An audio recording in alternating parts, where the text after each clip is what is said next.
The sharp crack of the auctioneer's gavel echoed through the packed hall of the Silver Creek Community Center.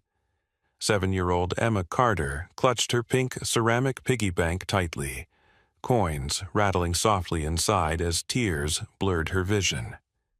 Her heart pounded painfully, each beat resonating with the rising bids. $40,000, announced the auctioneer, his voice booming with authority.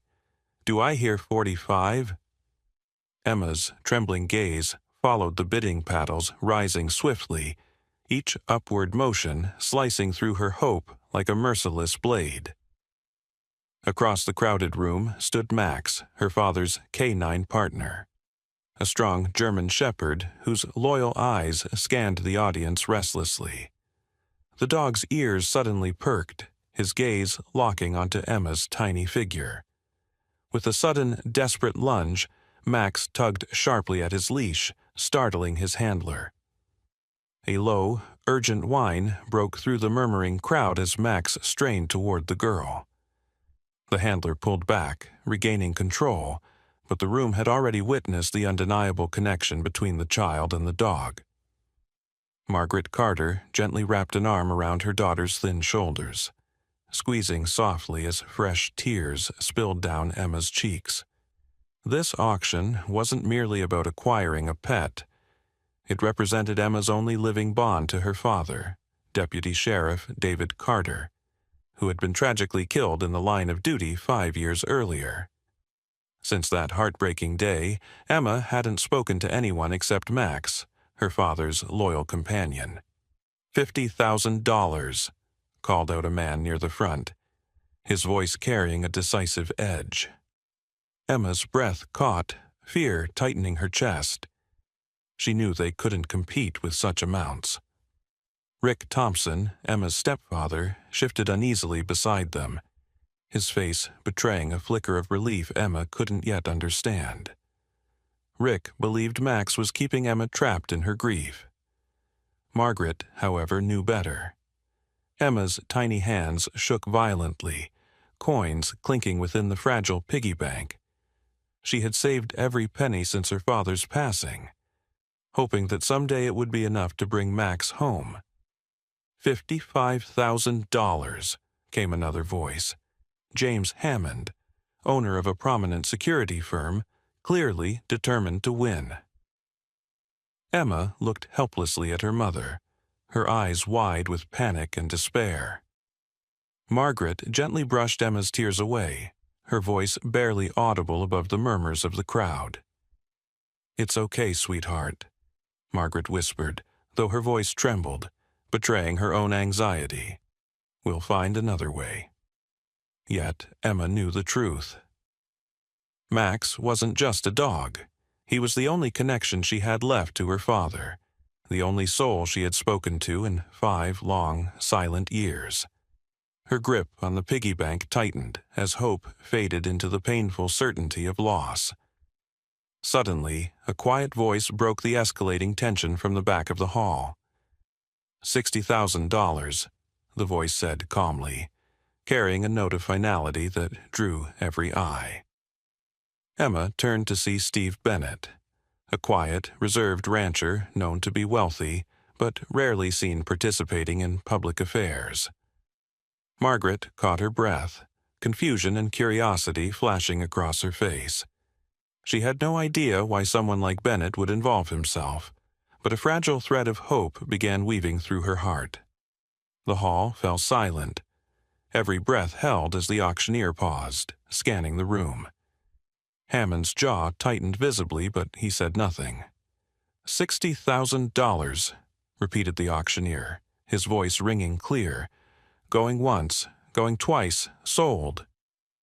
Applause erupted, yet the sound barely penetrated Emma's thoughts as reality slowly sank in.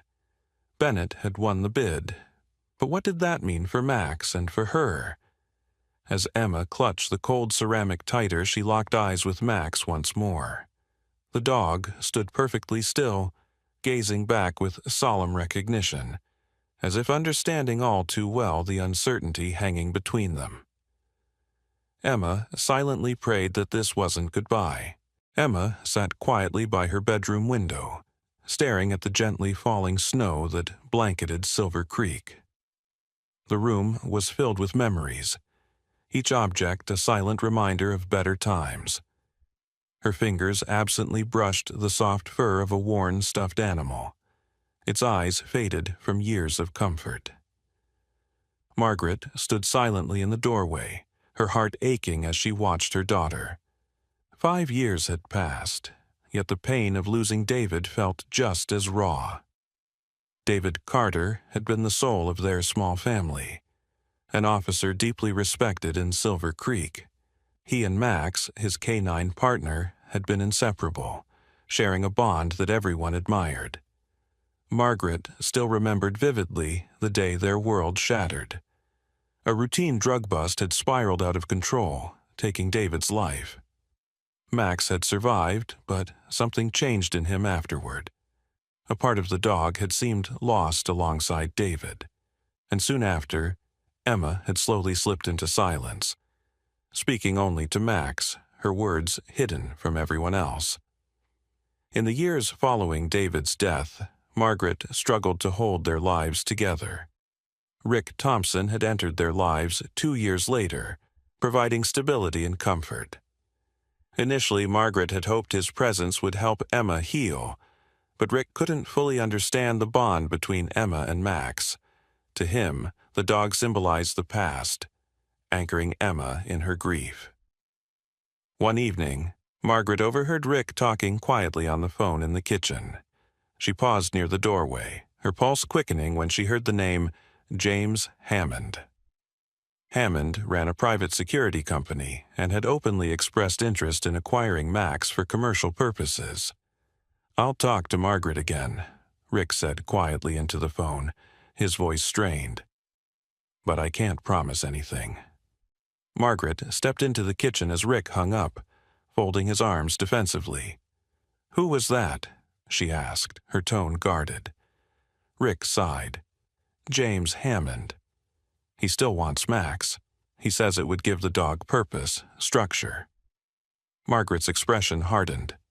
"Max has a purpose, Emma. He's the only one who truly understands her." Rick shook his head, frustration evident in his eyes. "But that's the problem, Margaret. Emma isn't healing. Maybe Max is keeping her trapped in the past." Margaret felt a flare of anger. "Max is the only connection Emma has left to her father. If we take that away, she might lose herself completely." Rick looked away, his jaw tight. "I'm worried about her too. But it's been 5 years. We have to consider other options." Before Margaret could reply, her phone buzzed with an unknown number. She answered cautiously. "Hello?" A deep voice replied. "Mrs. Carter, this is Steve Bennett. We haven't met, but I think we need to talk." Steve Bennett was known around Silver Creek, a wealthy but reclusive rancher. His sudden interest caught Margaret off guard. "About what?" she asked warily. "About Max," he replied, "and about James Hammond." Intrigued yet cautious, Margaret agreed to meet him at the local diner that afternoon. As snow lightly dusted her shoulders, she stepped inside, quickly spotting Bennett in a booth near the back. He stood politely, extending his hand. "Thank you for coming," he said gently. Once seated, Bennett got straight to the point. "I know you're wondering why someone like me would involve himself in your family situation. But Hammond's interest in Max goes deeper than business." Margaret tensed. "What do you mean?"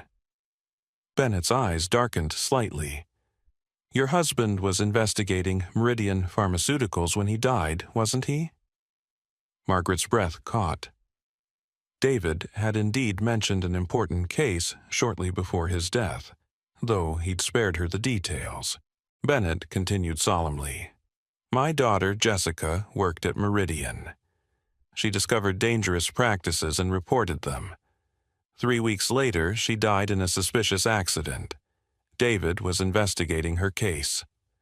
Margaret felt chills run down her spine. Are you saying Hammond is connected to all this? Bennett nodded slowly. Hammond's firm recently secured a large security contract with Meridian. Max was trained to detect specific chemicals Meridian was secretly using. Hammond wants Max because he's evidence, a threat to his new client's interests. Margaret's heart raced. Suddenly, the threat seemed very real, very close. I had no idea, she whispered. Few people do, Bennett said gently. But Max represents something far greater than any of us realized. As Margaret returned home, her mind swirled with fear and determination. She couldn't let Hammond win, not when Max meant so much to Emma and held keys to the justice David had fought for. Inside the house, Margaret found Emma curled up quietly on the couch, clutching a framed picture of David and Max. Margaret sat beside her daughter, gently brushing Emma's hair from her face. I promise you, Emma, Margaret whispered softly, her voice firm, we'll bring Max home. Emma looked up, her eyes searching Margaret's face for reassurance. Though silent, her expression spoke clearly, expressing trust Margaret vowed never to break. In that quiet moment, Margaret realized they weren't just fighting for a dog, they were fighting for Emma's voice, their family's healing, and the truth that David had sacrificed everything for. Max was their key, a symbol of loyalty that extended beyond duty, reaching deeply into their hearts, binding them together even in their pain. Margaret felt her breath hitch as she stared at the email open on her laptop screen. The words blurred momentarily, and she forced herself to focus again.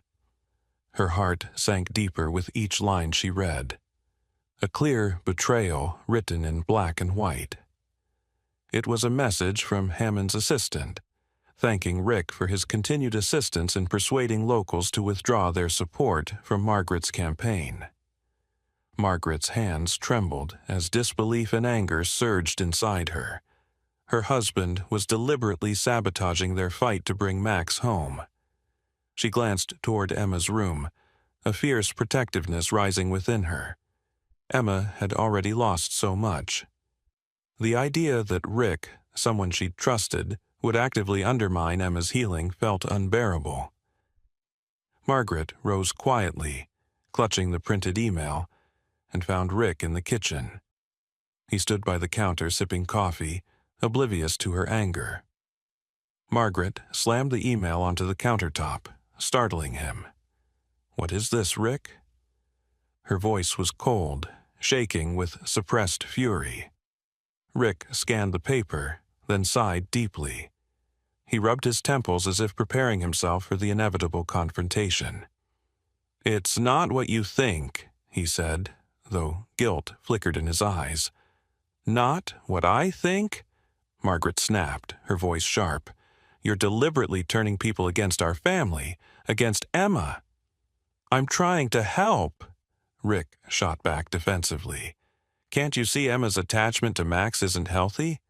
Hammond can provide Max a proper environment. Emma needs to move on. Margaret stared incredulously. Max is her lifeline. He's all she has left from her father, and you're helping Hammond rip that away from her? Rick avoided her gaze, voice low and weary. I'm not trying to hurt her. But this obsession, is tearing us apart. It's destroying our chance at a normal life. Margaret felt tears sting her eyes, but her voice remained steady, filled with quiet determination. Emma's healing is our life. If you can't understand that, maybe you don't belong here. The weight of her words hung heavily between them, unspoken consequences echoing loudly in their silence. Rick simply nodded, his shoulders slumping in resignation. I'm sorry, Margaret, he finally said, quietly leaving the room without another word. Hours later, Margaret sat at the small diner in Silver Creek, across from Steve Bennett, clutching a steaming cup of coffee. The rancher listened quietly as Margaret explained the latest developments. "Hammond is using Rick to sabotage us," she said, her voice strained. "And he's succeeding. Several big donors withdrew their pledges today." Bennett's eyes narrowed thoughtfully. "Hammond's reach is extensive, but he's reckless. He's counting on you folding under pressure." Margaret's gaze sharpened, determined. "I won't fold, but I need your help, Mr. Bennett. I can't fight this battle alone." He nodded solemnly. "Call me Steve. We both have personal stakes here, Margaret. We'll see this through. Together." A waitress approached, refilling their coffees and smiling softly. As she stepped away, Bennett leaned forward slightly. "I've arranged a meeting tomorrow with someone who might provide critical evidence against Hammond and Meridian," Bennett said quietly. "But it won't be easy. We must tread carefully." Margaret agreed immediately. The possibility of finding justice, of giving meaning to David's sacrifice, filled her with renewed purpose. That night, Margaret sat beside Emma on her bed. The child held tightly to the small police badge her father once wore.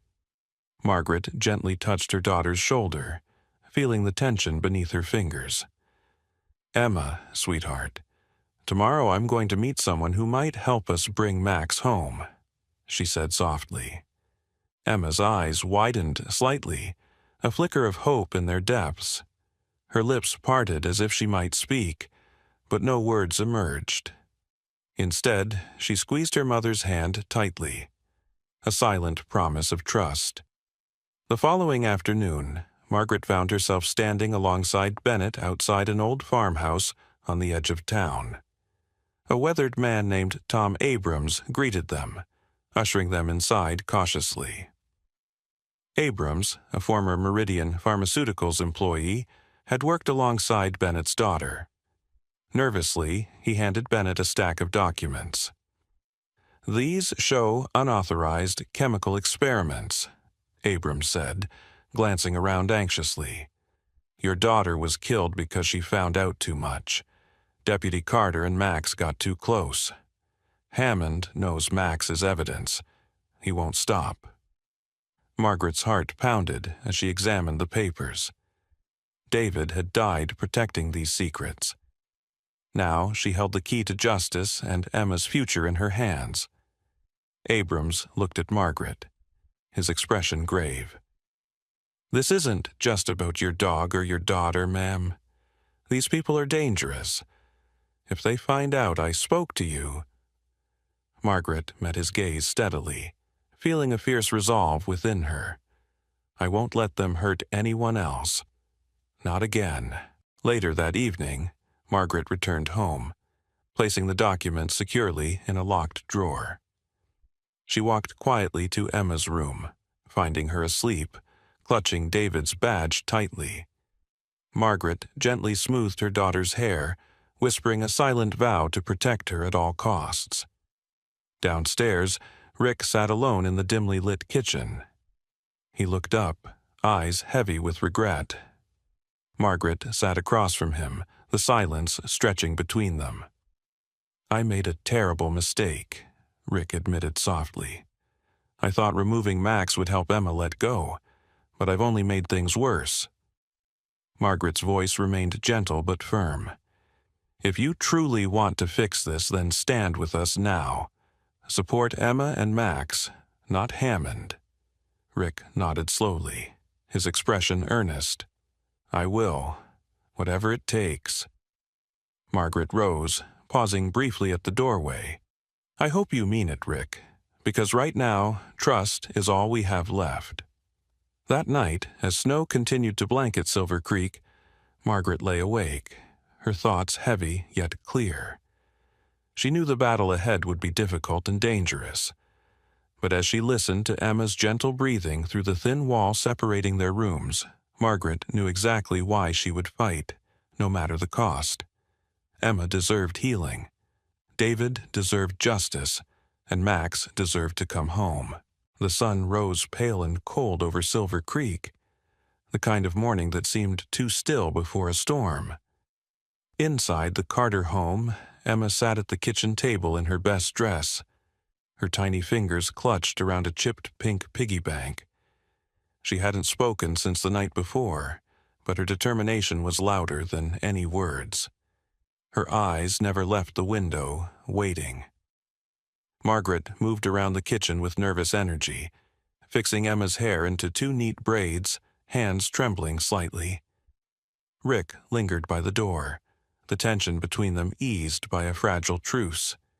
He had done the unthinkable, withdrawn his support from Hammond, and donated the last of his savings to Emma's cause.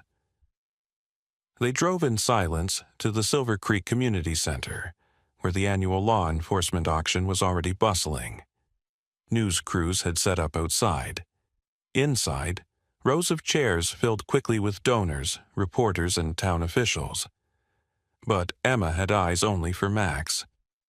The moment Officer Reynolds led Max into the hall, the German shepherd's ears pricked up, nose twitching. He scanned the crowd until his gaze landed on Emma, and froze. The dog's body stiffened, then relaxed into a tail wag and a soft whine. The crowd noticed. Cameras clicked. Someone whispered, "That's her." "That's the Carter girl." Margaret gripped Emma's hand. "Stay close, sweetheart," she whispered. The auction began with the usual fanfare: gift baskets, vacation vouchers, memorabilia. But the energy shifted when the auctioneer, a broad-shouldered man in a suit 2 sizes too tight, stepped up and announced the final item. Next up, K9 Max, 7 years old, trained in narcotics detection, search and rescue, and suspect apprehension. Starting bid, $2,500. Margaret raised her paddle immediately. "Do I hear 3,000? The auctioneer called. A paddle went up. James Hammond, slick in his navy suit, seated beside 2 of his associates. He didn't even look at Emma. 3,000 from bidder 42. 3,500? Steve Bennett raised his hand. The bidding moved fast. 4,000. 5. 6. Rick put a hand on Margaret's shoulder as she raised their final bid, $6,000. Emma opened her piggy bank quietly beside her, counting out her coins, laying each dollar and cent on her lap with shaking hands. 7,000, Hammond called. Bennett didn't flinch. 10,000. A hush fell over the room. The numbers were rising faster than expected. Margaret sat frozen. Hammond leaned toward the auctioneer. 12,500. Bennett raised again. 15. Murmurs swept through the hall. Margaret's chest tightened. This was beyond anything they had left. 20, Hammond barked. A pause. Then Bennett stood. 35,000. Gasps erupted. The auctioneer blinked. 35,000 from bidder 28. Do I hear 40? Hammond hesitated. One of his associates leaned in, whispering urgently. He raised his paddle again. 45,000. Emma's small voice suddenly pierced the tension. Wait. Every head turned. Emma stood, holding up her pink piggy bank with both hands, her voice shaky but clear. I want to add my money. The auctioneer hesitated.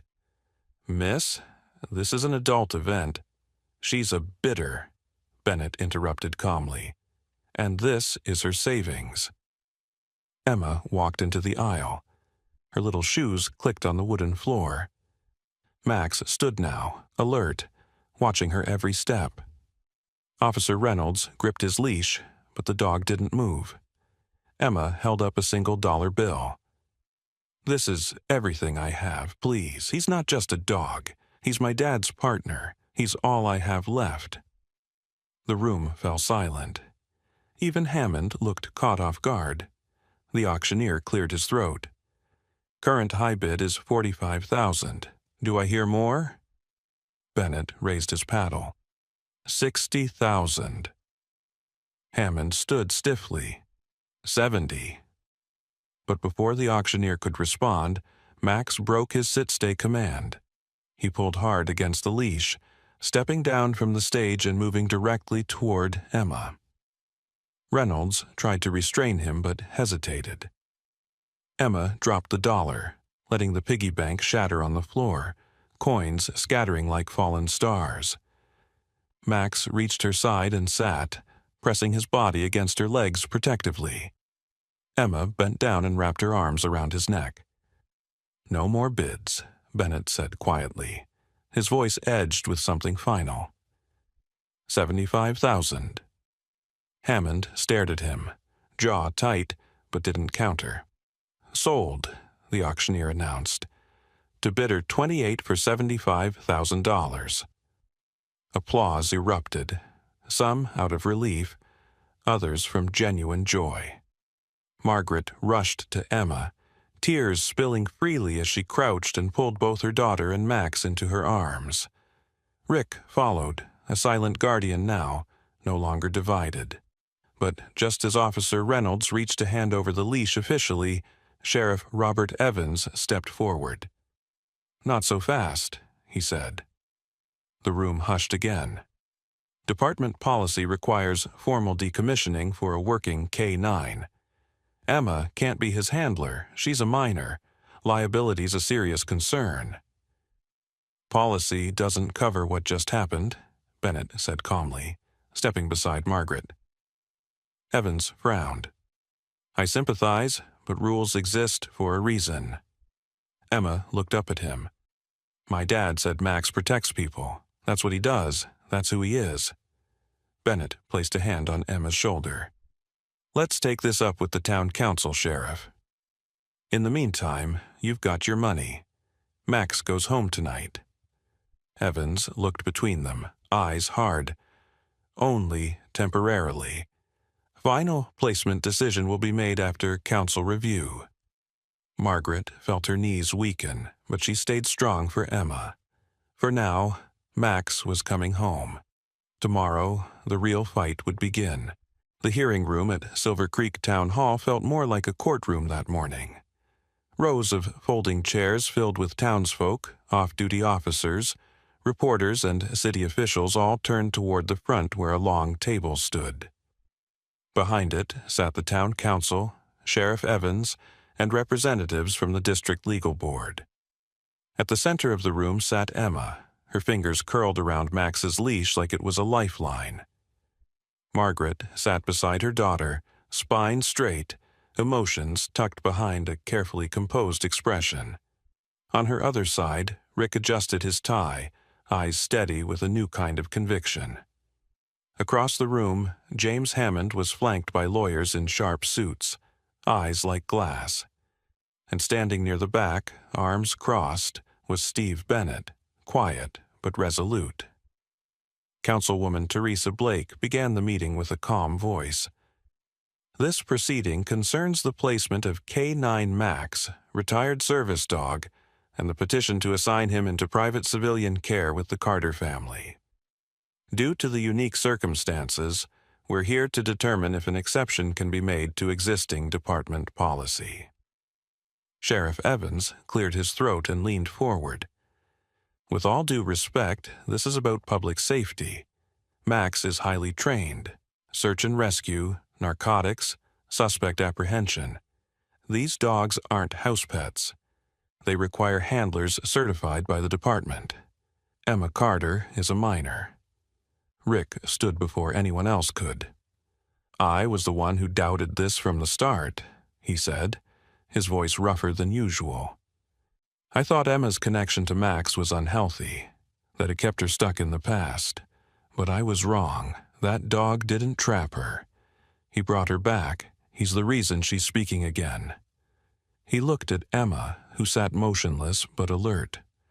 "I tried to stop this, but now I'm here to say I stand with them, with Emma and Margaret. Max belongs with this family." There was a murmur from the crowd. Councilwoman Blake raised her hand. "Thank you, Mr. Thompson. Dr. Martin, can you speak to Emma's current psychological progress?" Dr. Martin Winters stepped forward. "Emma exhibits symptoms of selective mutism linked to trauma from her father's death. Traditional therapy yielded little change until regular interaction with Max resumed. Her verbal expression, emotional regulation, and trust improved drastically in the presence of this animal. Removing Max now would be profoundly disruptive. The opposing counsel stood. While we sympathize, we must consider long-term liability. There are legal frameworks for a reason. That's when Bennett stepped forward. Then let's change the framework. Heads turned. I've established a trust, he said. It covers training, insurance, therapy, and quarterly evaluations.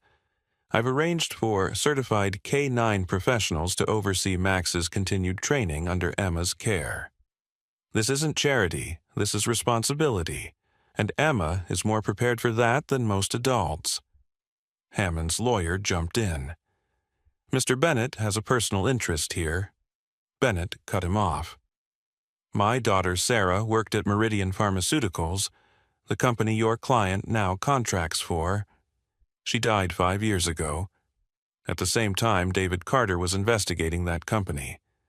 Max was part of that investigation. Hammond isn't here for the dog. He's here to bury what that dog knows. The room went still. Councilwoman Blake raised an eyebrow. Do you have evidence to support that claim? Bennett's attorney stepped forward, placing a thick folder on the table. Internal memos, whistleblower reports, training records, including details of Max's alerts during Deputy Carter's final investigation. Suddenly, this wasn't just a custody debate. It was a scandal. Hammond's legal team tried to object, but the tone of the room had shifted. The counsel reviewed the documents quickly. Sheriff Evans paled as he skimmed one page. I remember this case, he muttered. David was on something big. Councilwoman Blake leaned forward. Mr. Hammond, your company's continued pursuit of Max, despite multiple rejections and the emotional impact on this child, is, frankly, troubling. She turned toward Emma. Miss Carter, would you like to speak? Emma looked up, her voice shaky but audible. Max was my dad's partner. Now he's mine. He keeps me safe and helps me remember. He helps me talk again. I don't want another dog. I want him. A moment of silence. Then the councilwoman nodded. We've heard enough. The council stepped away for deliberation. 10 minutes passed, then 20. Emma sat silently, Max's head resting on her knee. Margaret didn't say a word, but her fingers trembled slightly as they clutched her daughter's shoulder. Finally, the council returned. In light of the extraordinary circumstances, Blake began, and the comprehensive measures proposed for Max's care and supervision, the council votes unanimously to approve his permanent placement with the Carter family. The room erupted in applause. Margaret hugged Emma, Rick pressed a kiss to Emma's head, and Max let out a low, contented woof. But Councilwoman Blake wasn't done. Furthermore, Max's status will be updated from retired K-9 to certified therapy dog. He will continue working, this time to help children like Emma. Tears streamed freely down Margaret's face. Hammond and his lawyers packed their briefcases in silence. As they exited the building, neighbors lined the walkway, clapping. Reporters leaned in to catch a glimpse of the small girl who'd fought the system and won. That night, back home, Emma curled up on the porch swing. Max lay beside her, ears flicking toward the sound of frogs chirping down by the creek. The air smelled like wildflowers and fresh-cut grass. Margaret brought out hot cocoa. Rick followed, holding a small wrapped box. "What's this?" Emma asked, voice steadier than ever. Rick handed it over. "A compass," he said. "It was David's. Figured Max helped you find your way again. Might as well have something to guide you forward." Emma held it in her palm, fingers brushing the worn brass edges. "You know what Daddy used to say about Max?" she whispered. Margaret smiled. Tell me. He said Max could always find what was lost. Emma looked up at the stars, then down at the dog by her side. I think he was right. I hope you enjoyed today's story. Subscribe to the channel so you don't miss more stories like this. Leave a like and comment below what you thought of the story. See you in the next video.